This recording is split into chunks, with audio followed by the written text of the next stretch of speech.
Hi, and welcome to our daily news report. I am your host, and we have a packed lineup of top stories making headlines around the world. So let's dive right in. Our first story revolves around the recent inquiry by the Supreme Court into the Election Commission's handling of turnout data in the Lok Sabha elections. The Supreme Court has raised concerns regarding the delay in updating authenticated and scanned booth-wise vote records after each phase of polling. Chief Justice D.Y. Chandrachud pointed out that polling officers submitted records by evening, making the data readily available. This delay violates the conduct of Election Rules 1961, particularly Rule 49S and 56C2, which mandate prompt preparation of voting records, Form 17C. Adding fuel to the fire, the NGO Association for Democratic Reforms alleges unusual spikes in voter turnout figure, raising concerns about data integrity.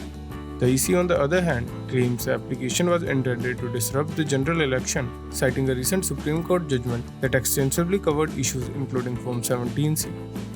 Moving on, AAP MP Swati Maliwal alleged assault by Vibhav Kumar, an aide to Delhi CM Arvind Kejriwal, at his residence. According to her FIR, she was slapped, kicked, dragged, and threatened. Initially, AAP acknowledged Kumar's misbehavior, but later retracted their statement. While Delhi police investigates, a video surfaces showing Maliwal refusing to leave the CM's drawing room until police arrive.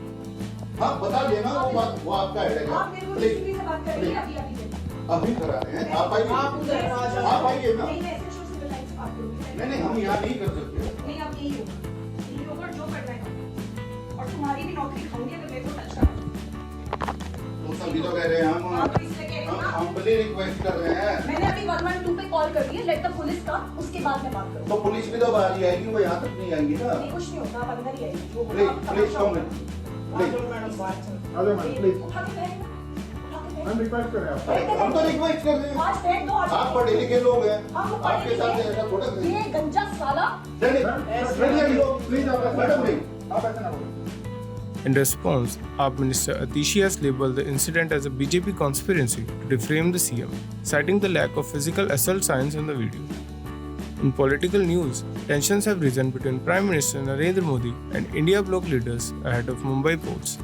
PM Modi accused Congress and Uddhav Thackeray of hindering Mumbai's development, citing halted projects like the bullet train and Mumbai Metro. He emphasized Mumbai's role in achieving a Viksit Bharat by 2047 and criticized the India Bloc for lacking a concrete development plan. In a counter rally at BKC, Uddhav Thackeray claimed it was Modi's last speech in Mumbai as PM, predicting his defeat and India Bloc's victory. He slammed Modi's campaign for lacking direction and condemned his roadshow's proximity to recent Ghatkopar hoarding collapse site. Meanwhile, Congress chief Mallikarjun Kharge sensed the undercurrent against Modi, while Delhi CM Arvind Kejriwal accused the PM of targeting opposition leaders. Switching gears, the Jannayak Janata Party from Haryana is facing internal turmoil. The party has filed a petition with the state's Legislative Assembly Speaker seeking the disqualification of two MLAs, Ramnivas Surjakeda and Jogi Ram Sihag, for alleged anti-party activities. They have been accused of campaigning for BJP candidates during the Lok Sabha elections, going against JJP's interests. The party has provided video clips, social media posts, and media statements as evidence. Despite legal notices served to the accused MLAs, no response has been received. Mr. Sihag, however, defended his actions, claiming support for the nation and citizens' right to choose candidates. This event raises concerns about a potential split within JJP, especially considering several MLAs skipping party meetings and rallies after the failed alliance with the BJP for the Lok Sabha polls. Shifting focus to Northeast, the Manipur government has issued a response to an editorial that criticized them for blaming ethnic conflict on illegal immigration. The government maintains its stance of neutrality, emphasizing that identification of illegal immigrants follows central government directives and isn't based against any specific community. They highlighted measures such as providing basic needs in camps and conducting deportations with refugee consent in areas of normalcy. Additionally, biometric data collection started in February 2023 to track illegal immigration. However, the government claims some immigrants refuse shelter homes, contributing to violence. Furthermore, a cabinet subcommittee identified thousands of alleged illegal immigrants, particularly in Kamjong district. A recent MLA letter even claimed that illegal immigrants outnumbered local populations in some areas, highlighting the complexity of the issue.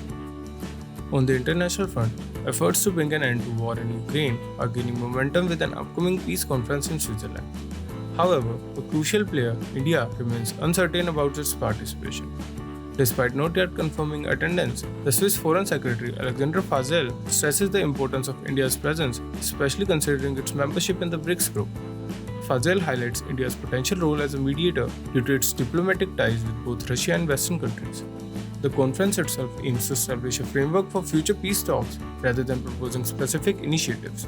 India's decision on participation is pending until after its election process concludes in early June. Despite this uncertainty, Fazel remains hopeful for Indian involvement, setting international and bilateral expectations. Shifting our focus to the Middle East, Spain has taken a significant stance by denying entry to a Denmark-flagged cargo ship carrying arms from Chennai to Israel. The decision, led by Spain's Foreign Minister Jose Manuel Alvarez, comes in response to the escalating civilian casualties in Gaza. Spain, along with Belgium, has suspended arms export licenses to Israel as part of efforts to promote peace in the region. The cargo ship named Marian Danica was carrying 27 tons of explosives and intended to dock at Cartagena, Spain. The action underscores Spain's consistent policy of rejecting arms shipment to Israel in support of peace efforts in the Middle East.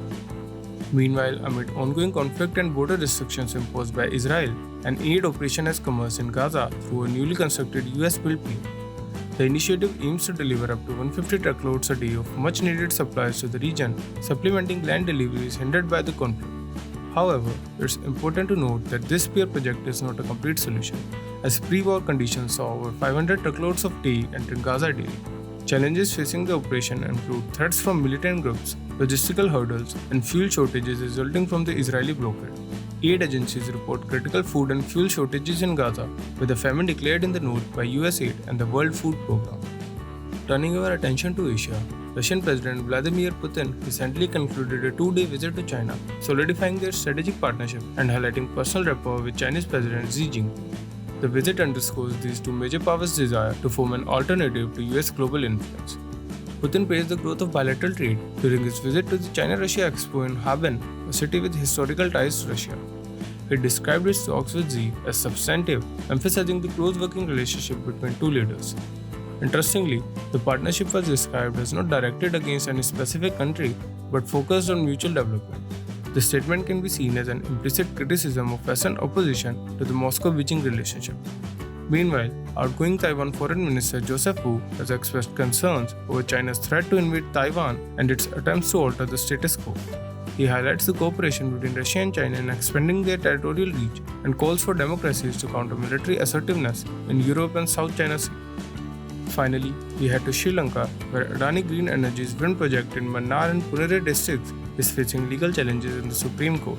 The Wildlife and Nature Protection Society has filed a petition citing concerns about the environmental impacts and lack of transparency surrounding the project. Key concerns revolve around the potential threat to biodiversity in Mannar Island, particularly to migratory species and indigenous wildlife.